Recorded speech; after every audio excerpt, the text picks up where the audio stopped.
All right, guys, welcome to another episode of GC Talks. Over the next few weeks for GC Talks, we're going to go into a leadership series. It's my Lead or Be Lunch leadership series. I believe today's lesson will help you as leaders. It's about standing out and making a difference. Check it out.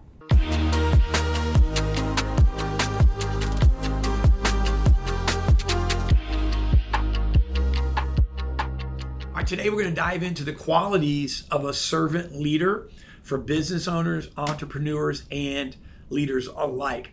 All right, so we as believers, we're familiar with this term. Jesus was the quintessential servant leader. So being a servant leader, I believe, is crucial for business owners and entrepreneurs who want to create a positive and impactful work environment. And that's the key, right? Positive and impactful work environment. And by embodying 9 qualities that I'm going to go over here in a minute, you can foster a culture of trust, a culture of growth, and a culture of long-term success. I'm going to go over those 3 things again. You could foster a culture of trust, you could foster a culture of growth, and long-term success. Those are big deals. All right. So number 1, here's the tip. Ready for a servant leader, servant entrepreneur, servant business owner. Number 1, value diverse opinions. All right. As a servant, this is hard, by the way, for us. Type A personality, typical CEO, business owner, visionary, somebody that feels like you have the Midas touch. You don't. Let me just go ahead and give you a little tip there. Value diverse opinions as a servant leader. All right. You understand the importance of diverse perspectives. It doesn't mean it's right. It doesn't mean it's the way to go, but value it. It doesn't mean accept it, do it, receive it, but value it. Embrace a culture that encourages and values the opinions of your team members. Recognize that different viewpoints will lead to innovation and better decision making. Number 2, cultivate a culture of trust. Trust is the foundation of any successful organization.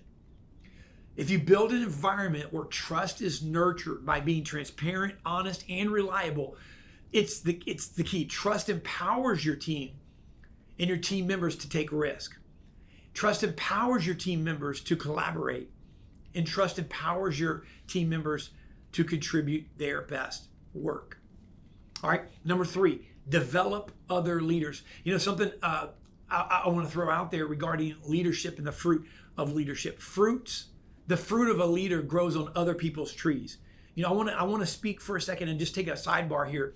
You know, in the Bible, when we look at the story of Joseph was a dreamer. He had a dream and a vision, just like you, many of you leaders do, and I do. And we care about our dream. But so many leaders put their dream at the paramount, at the forefront. But you know, Joseph's dream did not come true until he interpreted the dream of Pharaoh. So I want to encourage you to develop other leaders. In the fruit of a leader, your fruit leader grows on other people's trees. A servant leader is committed to developing the potential of others.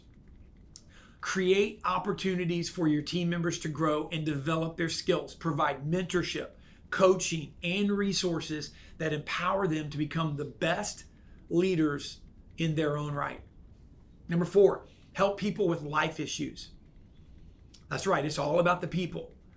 All right. I'm not asking you to be a counselor. I'm not asking you to be a social worker. I'm asking you to get involved in the issues of life. Recognize that your team members are individuals. They're people with personal lives outside of work. And so we need to show empathy as leaders and support them when they face challenges or struggles. And by caring for their well-being beyond work, you'll find that it builds a strong bond and fosters a supportive work environment. Number 5, encourage. Simply put, you can discourage, which means to suck out courage, right? Or you can encourage, which means to put in courage. And I'm going to encourage you as a leader. I'm going to challenge you as a leader, a servant leader, to encourage. A servant leader uplifts. A servant leader motivates others. We celebrate the achievements. We offer praise. We provide constructive feedback. So feedback's important, but is it constructive, right? Servant leaders create an atmosphere that inspires and encourages our team members to reach their full potential. Number 6, sell instead of tells. Sell instead of tells. Avoid the dictatorial leadership style. Again, there's got to be a head. There has to be someone in charge, but avoid the dictatorial leadership style. Instead, focus on selling your ideas and vision. If you can't sell it, then you got to question whether or not it needs to be done. We need to sell the ideas and the vision and the things that are in our heart. And by the way, we need to collaborate and let other people sell as well. But engage in open dialogue. Listen actively. Explain the reasoning behind your decisions. Don't just say it's my way or the highway or because I said so. I don't know about you, when I was a kid, I used to hate when my parents said because I said so. I want to know why. I don't need to be. Listen, I understand that you're in charge, but I want to be involved in this. I want it to make sense. And so by involving your team members in the decision-making process, you foster a sense of ownership and commitment. All right, number 7, think you, not me. Think you, not me. That's hard. That's hard. I got to think about you, not me. When you do this, it cultivates a selfless mindset as a servant leader. And it puts the needs and interests of our team members before our own. And by prioritizing their growth, listen, hear me, their well-being and their success, when you prioritize that, you create a culture of collaboration and mutual support. Number 8, think long-term.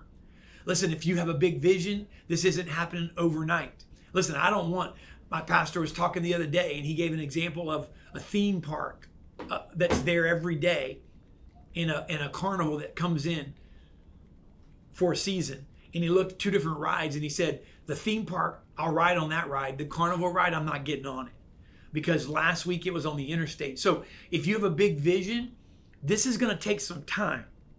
Think long-term. Servant leaders think beyond immediate gains and they focus on the long-term goals and sustainability. Consider the impact of your decisions on your organization, on your employees, and your stakeholders. And can I just say this? Make choices that promote growth, innovation, and ethical practices. All right, number 9, act with humility. Finally, humility is a key quality of a servant leader. You have to acknowledge your own limitations. You have to admit your mistakes. And you have to seek input from others. By demonstrating humility, you foster a culture of openness and a culture of learning and a culture of continuous improvement. I believe this, by embracing these qualities of a servant leader, as a business owner, as an entrepreneur, as a leader, you can create a work environment where individuals thrive, where collaboration flourishes, and long-term success is achieved. But listen, remember this, leadership is not just about achieving personal goals, but also about empowering others to reach their fullest potential. Thank you.